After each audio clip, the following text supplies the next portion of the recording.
बंगाल वाली दीदी, अब बंगाल की बारी।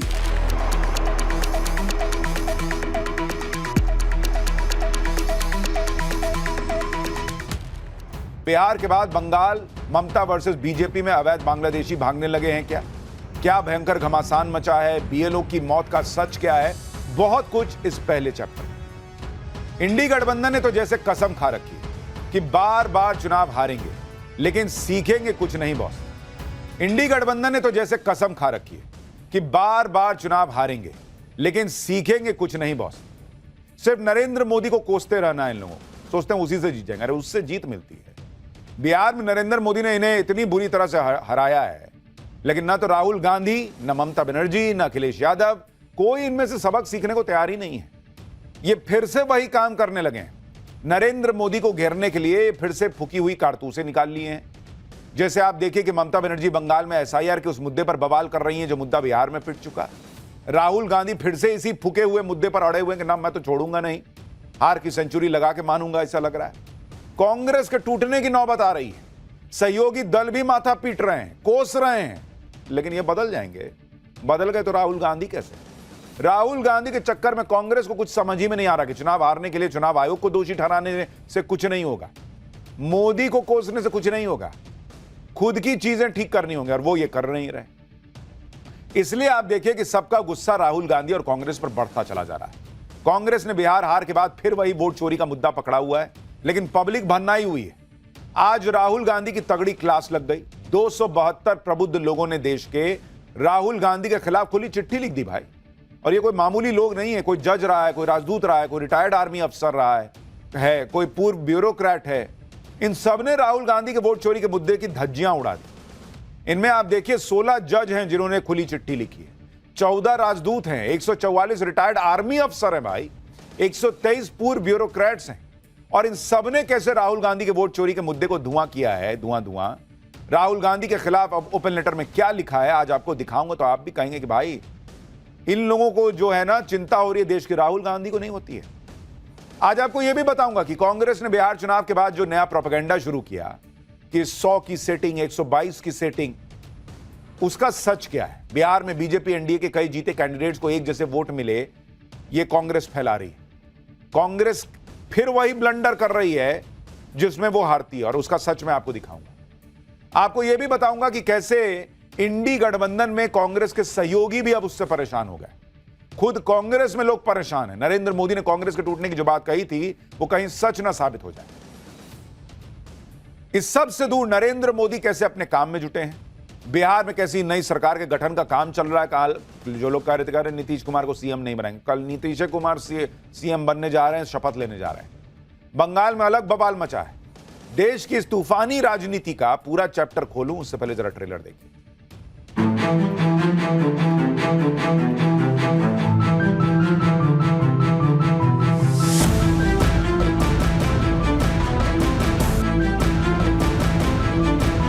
हो सकता है कि आगे कांग्रेस का एक और बड़ा विभाजन हो।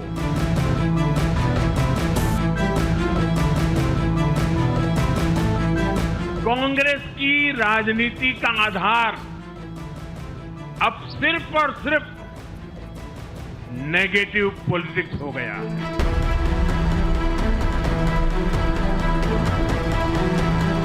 बंगाल वाली दीदी, अब बंगाल की बारी।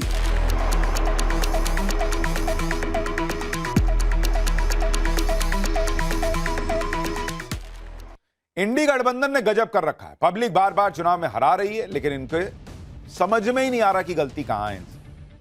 आप देखिए कि बिहार में राहुल गांधी का एसआईआर का मुद्दा चला नहीं, लेकिन ममता बनर्जी बंगाल में इस मुद्दे पर बवाल कर रही है।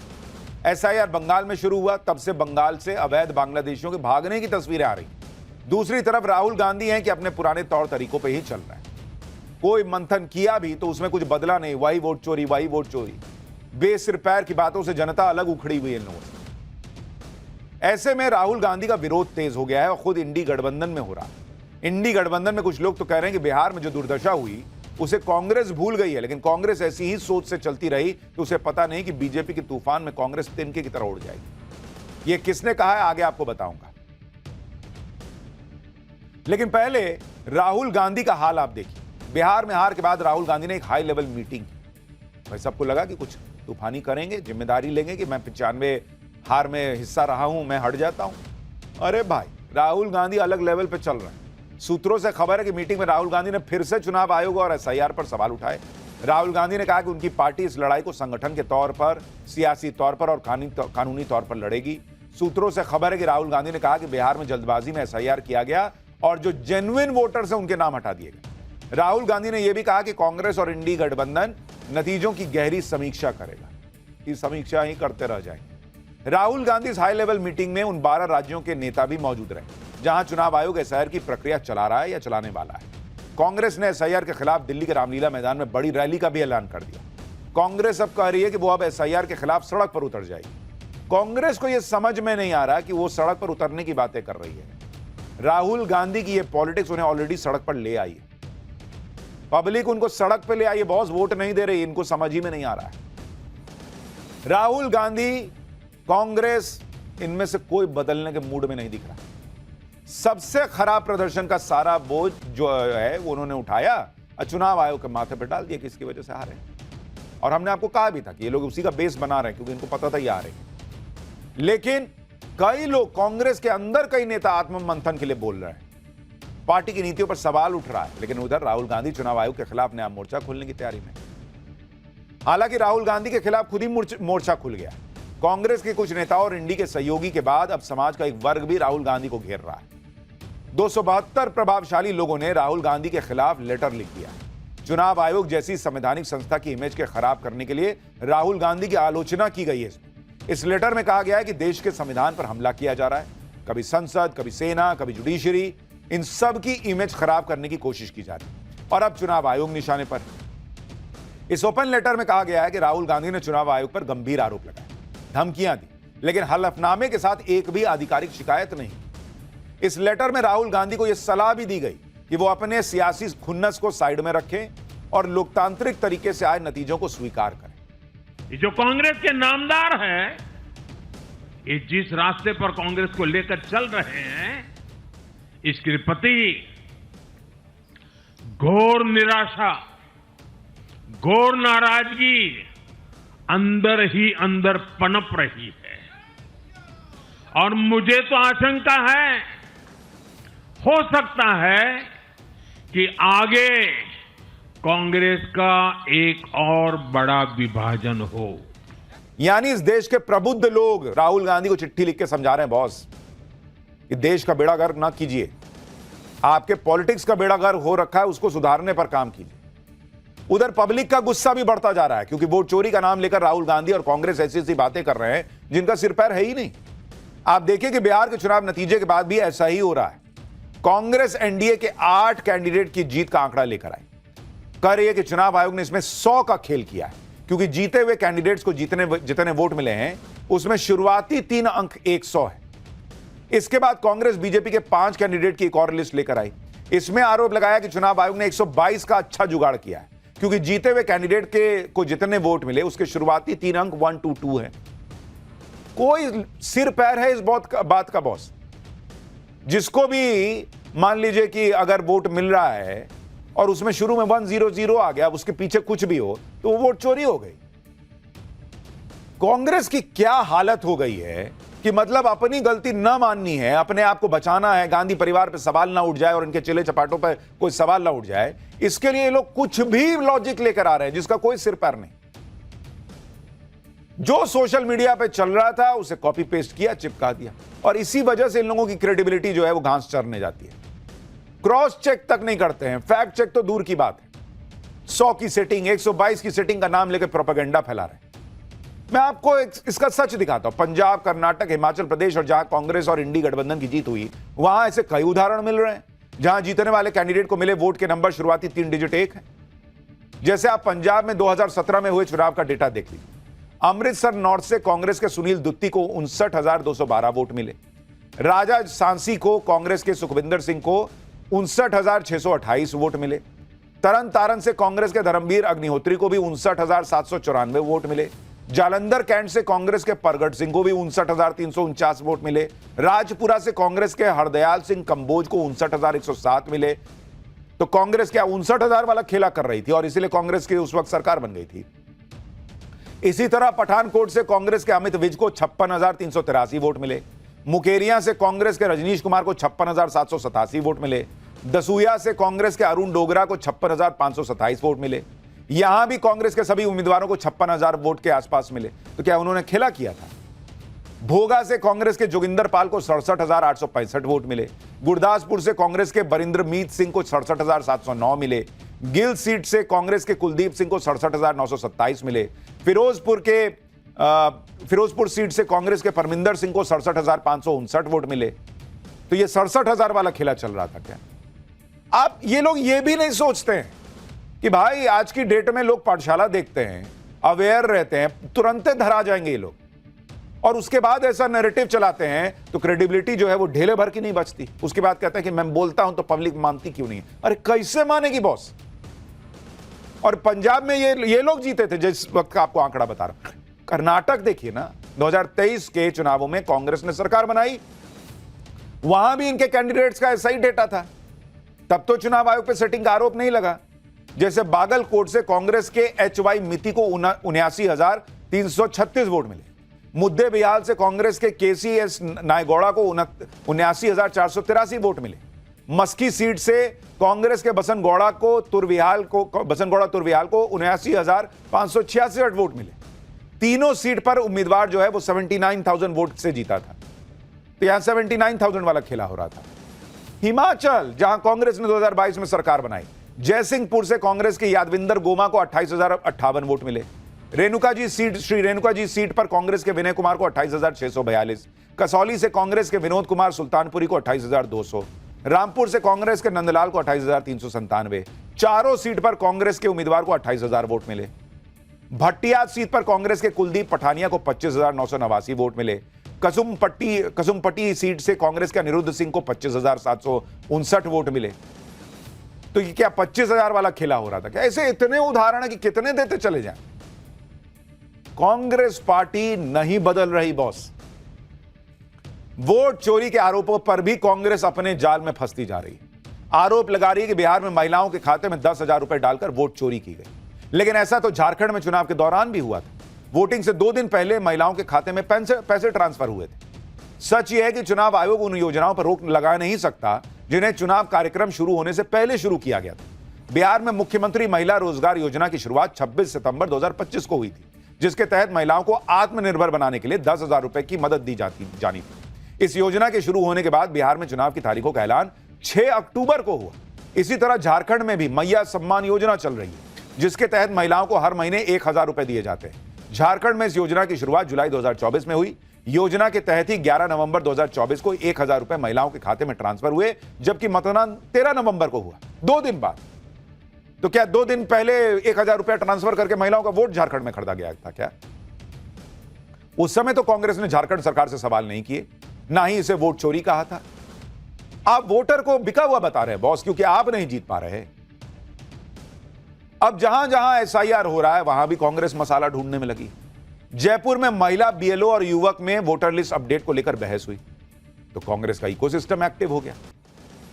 इस वीडियो को शेयर करके अब कांग्रेस आरोप लगा रही है। कांग्रेस ने आरोप लगाया है कि एसआईआर में टारगेट कर रहे लोगों के नाम काटे जा रहे हैं। कारण पूछने पर झूठ बोला जा रहा है। वोट का अधिकार छीनना संविधान पर हमला है, यह बर्दाश्त नहीं किया जाएगा। कांग्रेस के आरोपों पर जयपुर प्रशासन ने जवाब दिया है। बताया गया कि 2 बार विजिट करने पर कुछ लोग घर पर नहीं मिले। ऐसे लोगों को सुनवाई का मौका देने के बाद ही नाम जोड़ा या हटाया जाएगा। अभी ऑनलाइन फॉर्म जमा करने का विकल्प भी मतदाताओं के पास खुला हुआ है। यही वजह है कि कोई राहुल गांधी और कांग्रेस को सीरियसली नहीं लेता है। इंडी गठबंधन की बाकी पार्टियां भी कांग्रेस के रवैये से खुश नहीं दिख रही। राहुल गांधी की लीडरशिप और उनके मुद्दों पर सवाल खड़े हो रहे हैं। सूत्रों के मुताबिक कांग्रेस चाहती है कि संसद सत्र से पहले इंडी गठबंधन वोट चोरी के मुद्दे पर चर्चा करे, लेकिन समाजवादी पार्टी और टीएमसी इसमें दिलचस्पी नहीं दिखा रहे। एसपी और टीएमसी मैसेज दे रहे हैं कि कांग्रेस खुद को इंडी गठबंधन का लीडर न समझे। उधर महाराष्ट्र में उद्धव ठाकरे की शिवसेना भी कांग्रेस पर तंज कस रही है। सामना में लिखा गया है कि कांग्रेस खुद को राष्ट्रीय पार्टी कहकर अपना महत्व दिखाने की कोशिश करती है। बिहार में कांग्रेस का प्रदर्शन इतना खराब क्यों रहा? यानी अब राहुल गांधी के खिलाफ इंडी गठबंधन में ही बगावत के आसार दिख रहे हैं। उनके साथी पूछने लगे, भाई कि किस किस की नाव डुबाओगे। इंडी गठबंधन के दल भी राहुल गांधी के काम करने के तरीके से खुश नहीं और ना ही राहुल गांधी के मुद्दों पर उनको दिलचस्पी दिख रही है। उद्धव ठाकरे की शिवसेना कांग्रेस पर इसलिए फायर है क्योंकि अभी मुंबई में बीएमसी के इलेक्शन है और इस इलेक्शन में कांग्रेस महाविकास अघाड़ी से अलग अकेले चुनाव लड़ने का मन बना रही है। लेकिन इस पर उद्धव की पार्टी के नेता कांग्रेस को आईना दिखा रहे हैं। शिवसेना की तरफ से कहा जा रहा है कि ये कांग्रेस महाराष्ट्र इकाई के नेता कभी कभी बहुत उत्साहित हो जाते हैं। उन्हें नहीं पता कि उनकी नाव में एक छेद है, बीच समंदर में जाकर डूब जाएंगे। हमारी नाव में बैठ जाएंगे तो नैया पार हो जाएगी, नहीं तो बीजेपी के तूफान में, बीजेपी की लहरों में कहां डूब जाओगे पता नहीं चलेगा। बड़े बुजुर्ग कह गए हैं, जब आंधी तूफान आए तो बैठ जाना चाहिए। कांग्रेस को यह समझ नहीं आ रहा है। देखिए, कांग्रेस महाविकास आघाड़ी में अकेले ही राष्ट्रीय पक्ष है, तो उसे बीच बीच में कभी कभी राष्ट्रीय पक्ष होने का एक सपना याद आ जाता है। अभी अभी बिहार में जो दुर्दशा हुई है वो कांग्रेस लगता है भूल गई है। कांग्रेस कभी कभी ना अति आत्मविश्वास में बह जाती है। हरियाणा के चुनाव में पराभव हुआ, महाराष्ट्र के चुनाव में पराभव हुआ, अभी बिहार के चुनाव में पराभव हुआ। देश में जहां कांग्रेस को लगता है कि वो बहुत ताकतवर, वहां उसका पराभव होता है। महाराष्ट्र में तो जीतते हुए हार गई। क्यों? असमन्वय। बीच बीच में अति उत्साहित हो जाते हैं। उनको ये नहीं समझ में आ रहा है कि उनकी नाव में छेद है, बीच समुद्र में जाके डूब जाएंगे। कम से कम हमारी नाव में बैठ जाएंगे तो नैया पार हो जाएगी। मुंबई में पिछले 30 वर्षों से लगातार शिवसेना जीत रही है, तो लगता है 2-4 सीटों पे ही आ जाएगी। फिर भी कांग्रेस एक स्वतंत्र पार्टी है, कांग्रेस को लगता है कि बहुत ताकतवर है, तो लड़के देख ले क्या होता है। हम किसी को समझा सकते हैं, सोए हुए को जगाया नहीं जाता, कोई सोया हो उसको जगाया जाता है। यानी राहुल गांधी को कांग्रेस को अब उनके साथी समझा रहे हैं भाई कि कुछ तो रिवीजन करो, कैसे चलेगा ऐसा मामला। बिहार में बुरी तरह से हारने के बाद इंडी गठबंधन में झगड़ा बढ़ता चला जा रहा है। बिहार के नतीजे देखने के बाद कांग्रेस के नेतृत्व पर सवाल खड़े हो रहे हैं। यूपी में समाजवादी पार्टी के नेता भी कह रहे हैं कि इंडी गठबंधन की कमान कांग्रेस नहीं संभाल पा रही। समाजवादी पार्टी के नेता रविदास मेहरोत्रा ने कहा है कि हमारे लाखों कार्यकर्ता चाहते हैं कि अखिलेश यादव इंडी गठबंधन की अगुवाई करें। समाजवादी पार्टी यूपी में सबसे बड़ी पार्टी है, इंडी गठबंधन में दूसरे नंबर की पार्टी है। सभी छोटे दल भी चाहते हैं कि अखिलेश यादव इंडी गठबंधन को लीड करें। रविदास मेहरोत्रा के इस बयान के बाद कांग्रेस का भी रिएक्शन आया। इमरान मसूद ने कहा है कि अखिलेश यादव पहले 2027 में यूपी चुनाव को देख लें, राहुल गांधी के साथ उनका मुकाबला नहीं है। सुनिए एक बार। पहले यूपी लीड कर लेना, अभी तो 27 है, अभी 27 आ रहा है ना, 27 की बात कर लेंगे। राहुल जी का कोई मुकाबला नहीं है। राहुल जी का कोई किसी से मुकाबला नहीं है। राहुल जी जितना उसके साथ लड़ाई लड़ते हैं, राहुल जी का कोई मुकाबला नहीं है। उधर टीएमसी वाले चाहते हैं कि ममता बनर्जी इंडी गठबंधन की नेता बन जाएं। टीएमसी वैसे ही बिहार के नतीजे देखकर घबराई हुई है। ऊपर से नरेंद्र मोदी ने बिहार जीतने के बाद बंगाल का नाम लेकर माहौल सेट कर दिया। इससे बंगाल में बीजेपी और टीएमसी की सियासी लड़ाई तेज हो गई। आप देखिए कि बिहार जीतते ही किस तरह से बीजेपी बंगाल में एक्टिव हो गई। बंगाल में बीजेपी एकता यात्रा निकाल रही है, उधर टीएमसी एसआईआर के खिलाफ वोट रक्षा कैंपेन चला रही है। बीजेपी अवैध बांग्लादेशियों के भागने पर टीएमसी को घेर रही है। टीएमसी बंगाल में बीएलओ की मौत को एसआईआर का अत्याचार बता रही है। यानी बंगाल में अवैध बांग्लादेशी एसआईआर के मुद्दे पर बीजेपी और टीएमसी आमने सामने हैं। बंगाल में इस वक्त अवैध बांग्लादेशियों के वापस बांग्लादेश जाने के वीडियो भी वायरल हो रहे हैं। इन्हीं वीडियो को लेकर बीजेपी टीएमसी को घेर रही है। पश्चिम बंगाल में वोटर लिस्ट फाइनल करने के लिए 4 नवंबर से एसआईआर की प्रक्रिया चल रही है। उसी के बाद से खबरें आने लगी थी कि पश्चिम बंगाल से चोरी छिपे बॉर्डर पार कर बांग्लादेश लौटने वाले घुसपैठियों की तादाद बढ़ रही है। यह तस्वीर पश्चिम बंगाल के उत्तर 24 परगना जिले की स्वरूपनगर की है, जहां का हकीमपुर बॉर्डर पोस्ट बांग्लादेश से लगता है। पिछले 3 दिनों से यहां बड़ी तादाद में बांग्लादेशी परिवार इस बॉर्डर पोस्ट के आसपास अपने सामान के साथ मौजूद हैं। इस मौके की ताक में है कि किसी भी तरह बॉर्डर पार करके बांग्लादेश में चले जाएं। आरोप है कि ये सारे अवैध बांग्लादेशी हैं जिन्होंने बिना कागजात के भारत में घुसपैठ की थी और अब यही वजह बांग्लादेश वापसी में उनके लिए मुसीबत बन रही है। बिना कागज के बांग्लादेश बॉर्डर पार करने का मतलब सीधा बांग्लादेश पुलिस के डिटेंशन सेंटर में जाना, और एसआईआर प्रक्रिया के दौरान बांग्लादेश में रहने का मतलब अवैध घुसपैठिए के ठप्पे के साथ जेल की सलाखों में जाना, भारत में रहने पर। बंगाल में बिना कागजातों के कई सालों से रह रहे ये घुसपैठिए पहले कभी मानते तक नहीं थे कि वो बांग्लादेशी हैं, लेकिन एसआईआर की प्रक्रिया के डर से अब वो खुद कह रहे हैं कि वो बांग्लादेशी हैं और अपने घर लौट रहे हैं। आप उत्तर 24 परगना के हकीमपुर बॉर्डर पोस्ट से टाइम्स नाउ नव भारत संवाददाता रिदिता की ये एक्सक्लूसिव रिपोर्ट देखिए। एसआईआर शुरू होते ही बंगाल का जो पॉलिटिकल परिस्थिति है वो काफ़ी टेंस्ड हो चुका है। अभी हम लोग जहाँ खड़े हैं वो है हकीमपुर चेक पोस्ट, और हकीमपुर चेक पोस्ट में जैसे कि आप देख सकते हैं ये विजुअल, ये 100 से ज़्यादा बांग्लादेशियों या जिन लोगों के पास प्रॉपर लीगल डॉक्यूमेंट्स नहीं था भारत में रहने के लिए, उन लोगों का भीड़ जम चुका है। और ये सिर्फ एक बॉर्डर का तस्वीर नहीं है, वाकई ये बहुत ही सारे बॉर्डर्स का तस्वीर है जहाँ नोदिया भी आता है, कूच बिहार भी आता है। पर इन लोगों के पास डॉक्यूमेंट्स नहीं था, फिर भी ये लोग कैसे रह रहे थे बंगाल में। और नॉर्थ 24 परगना जहाँ ये जगह है वो काफ़ी 3 घंटे का दूरी में है, एकदम सिटी के नज़दीक, कोलकाता के नज़दीक। कैसे रह रहे थे ये लोग, इधर लोगों से पूछ लेते हैं। दादा आप कब आए हो? हाँ, करीब 20 साल पहले। 20 साल पहले इधर कैसे आए हो? कैसे मतलब मेरे पापा और मम्मी के साथ आए थे, तब मैं बहुत छोटा था। मेरे आँखों में प्रॉब्लम है, तो उनको किसी ने कहा था कि इंडिया में आके डॉक्टर दिखाने से ठीक हो जाएगा। हाँ। इसलिए मुझे लेकर आए थे। उसके बाद फिर जा नहीं सके यहाँ ही। क्यों नहीं जा सके? क्योंकि हम इनलीगल तरीके से आए थे, इसलिए जा नहीं पाए। तो इलीगल तरीके से आए थे, इधर कोई लीगल पेपर कुछ बनाए थे उसके बाद? नहीं, उसके बाद कुछ बना नहीं पाए थे, क्योंकि कुछ बनाने के लिए तो पुराना कुछ डॉक्यूमेंट्स जो है दिखाना पड़ता है जी। वैसा तो कुछ था नहीं, इसलिए दिखा नहीं पर पाए। आप जब डॉक्टर दिखाने जाते थे या कंसल्ट करने जाते थे तब आपका कुछ मांगते नहीं थे, आईडी प्रूफ या कुछ सर्टिफिकेट? नहीं, ऐसा कुछ तो मांगते नहीं थे। कभी ऐसा कुछ ज़रूरत पड़ा नहीं है जी।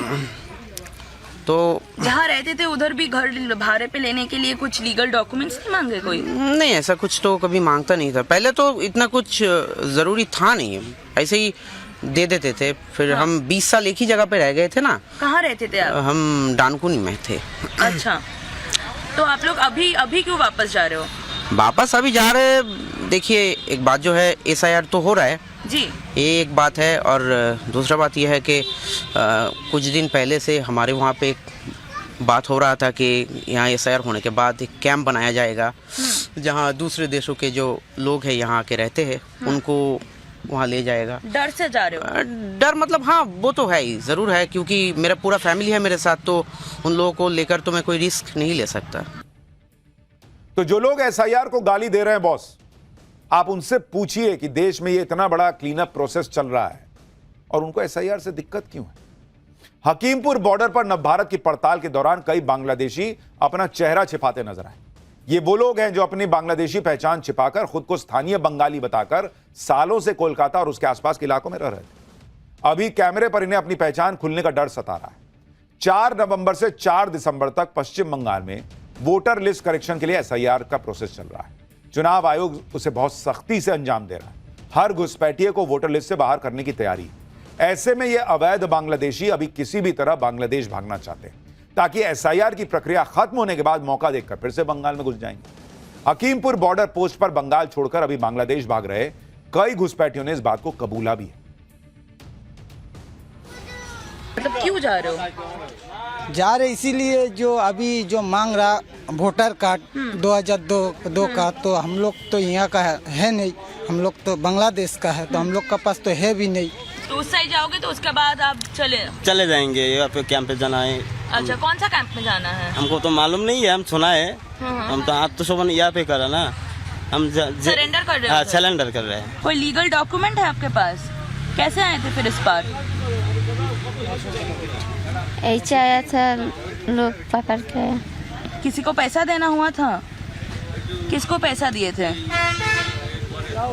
आदमी नहीं अभी दिया दूसरा आदमी को। सोचिए, देश से अवैध बांग्लादेशी बाहर जा रहे इस एसआईआर की वजह से, लेकिन बंगाल में टीएमसी ने, ममता बनर्जी की पार्टी ने एसआईआर के खिलाफ मोर्चा खोला हुआ है। टीएमसी जगह जगह कैंपेन चला रही है और भरोसा दिला रही है कि किसी का भी वोट नहीं कटने देंगे।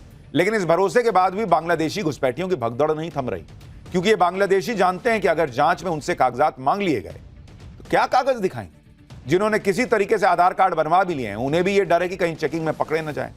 बंगाल से अवैध बांग्लादेश वापस भाग रहे बांग्लादेशी अवैध रूप से जो रह रहे थे वो अब बांग्लादेश भाग रहे हैं। इसकी पुष्टि खुद बॉर्डर की निगरानी करने वाली बीएसएफ यानी बॉर्डर सिक्योरिटी फोर्स ने की है। बीएसएफ के अधिकारियों का कहना है कि बिना दस्तावेज वाले अवैध बांग्लादेशी वापस बांग्लादेश लौट रहे हैं और पिछले कुछ दिनों में इनकी संख्या काफी बढ़ गई। बीएसएफ अधिकारियों के मुताबिक नॉर्थ 24 परगना और मालदा जिले में ऐसे अवैध बांग्लादेशी वापस अपने वतन लौटने की तादाद जो उनकी है उसमें बड़ा जंप आया है। पहले इस तरह के अवैध बांग्लादेशियों का अपने वतन लौटने के मामले में मुश्किल से डबल डिजिट का नंबर आता था, लेकिन अब इनकी संख्या सैकड़ों में पहुंच गई है। बीएसएफ अधिकारियों का कहना है कि हर दिन करीब 100-150 केस ऐसे सामने आ रहे हैं। बीएसएफ के मुताबिक जो लोग बिना दस्तावेज के हैं उन्हें बॉर्डर गार्ड बांग्लादेश को सौंप दिया जाता है। अगर वो इन्हें एंट्री नहीं करने देते हैं तो फिर दूसरा विकल्प अपनाया जाता है। बीएसएफ अधिकारियों ने दावा किया है कि जो लोग वापस बांग्लादेश लौटना चाहते हैं उसमें से ज्यादातर वो हैं जिनके पास कोई दस्तावेज नहीं। बीएसएफ के दावे के मुताबिक एसआईआर और जो वेरिफिकेशन ड्राइव चल रहा है उस वजह से ही ये बांग्लादेशी वापस भाग रहे हैं। बांग्लादेशियों के अपने देश लौटने की तस्वीरों और आंकड़ों को लेकर बीजेपी ममता बनर्जी सरकार पर फायर, अवैध बांग्लादेशियों को शरण देने का आरोप लगा रही है। बीजेपी कह रही है कि ममता बनर्जी बंगाल को बांग्लादेश बनाने की साजिश रच रही है। सुनिए। अब बंगाल की बारी है। बंगाल की बारी इसलिए है, बंगाल को बांग्लादेश बनाने की साजिश ममता बनर्जी का है वोट के लिए, और वहां रेड कारपेट बिछा के रखी है बांग्लादेशी और रोहिंग्या के लिए। वहां की जनता भयभीत है, खास करके हिंदू। तो अब बंगाल में भी इस बार झाड़ू पोछा लगा करके उसको खत्म कर